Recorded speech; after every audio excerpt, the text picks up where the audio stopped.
Welcome to This Explainer.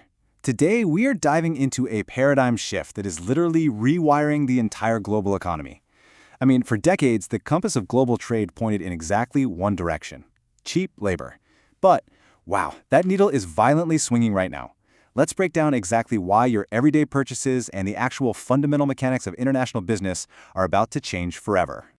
Okay, so think about the old rule of global business. It was brutally simple, right? Just chase the cheapest labor, wherever on Earth it might be. But the new rule? Chase the lowest emissions. This is a massive structural pivot.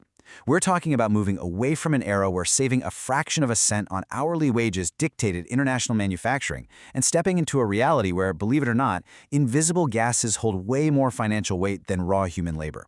It sounds a bit like sci-fi, but this economic reality is unfolding as we speak. To really grasp the sheer magnitude of this, we got to look at how we got here. Back in the 1990s, we had the offshoring boom. Corporations were basically just racing overseas purely to slash their operational costs.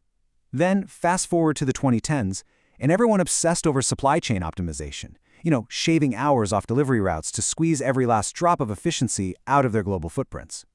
But today, in the 2020s, we have hit the carbon transparency shift.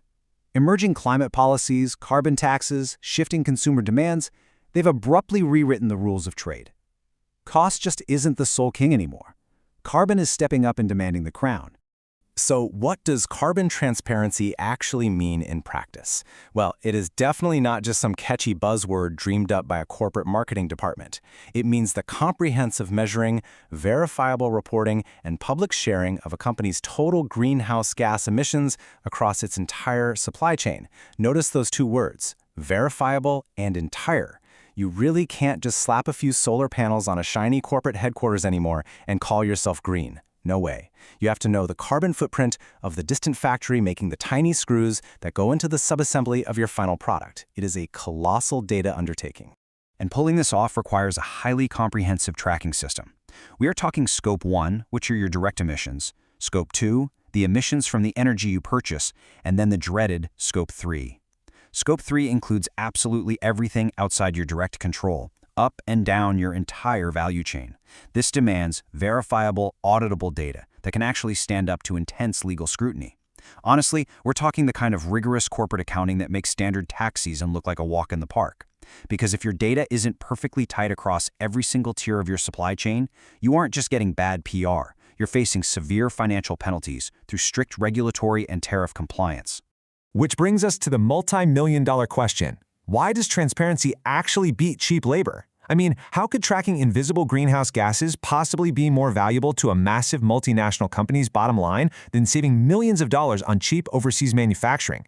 It goes against literally every instinct ingrained in traditional business school economics. So, to solve this mystery, we've got to pull back the curtain and look at the true, hidden costs of doing business in today's regulatory world. Let's compare those real costs side by side. In the old cheap and dirty model, your primary focus is hourly wages. Makes sense, right? But the regulatory risk is absolutely astronomical. These companies are sitting ducks, highly vulnerable to crippling new cross-border carbon tariffs being enacted by major economies. And because of that, investors are fleeing that model as fast as they can. Now, contrast that with the transparent and clean model. Yes, your focus shifts to a verifiable carbon footprint instead of just dirt-cheap wages, but your regulatory risk plummets because you're actually compliant. Plus, your investor appeal, it's growing exponentially. Those hidden long-term risks of carbon tariffs quickly wipe out any upfront savings you'd get from cheap labor. And this perfectly illustrates why major corporations are now demanding 100% visibility into their suppliers' emissions data. Honestly, anything less is just a massive corporate liability. Think about it. If a tech giant sources a tiny microchip from a supplier that uses heavily polluting coal power, well, that tech giant is now financially on the hook for those emissions when they try to sell their product in carbon-regulated markets like the European Union. They can't plead ignorance anymore. They need absolute, verified visibility into the darkest corners of their supply chains. The math here is harsh, but it's incredibly simple.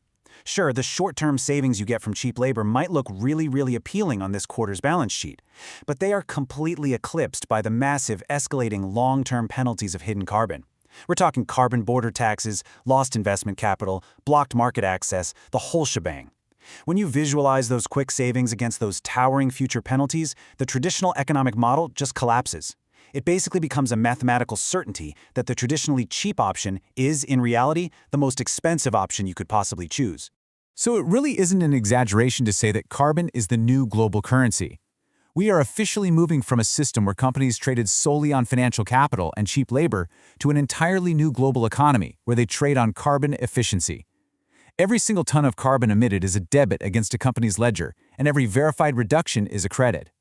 If a business wants to play in the global market moving forward, they absolutely have to become completely fluent in this new currency.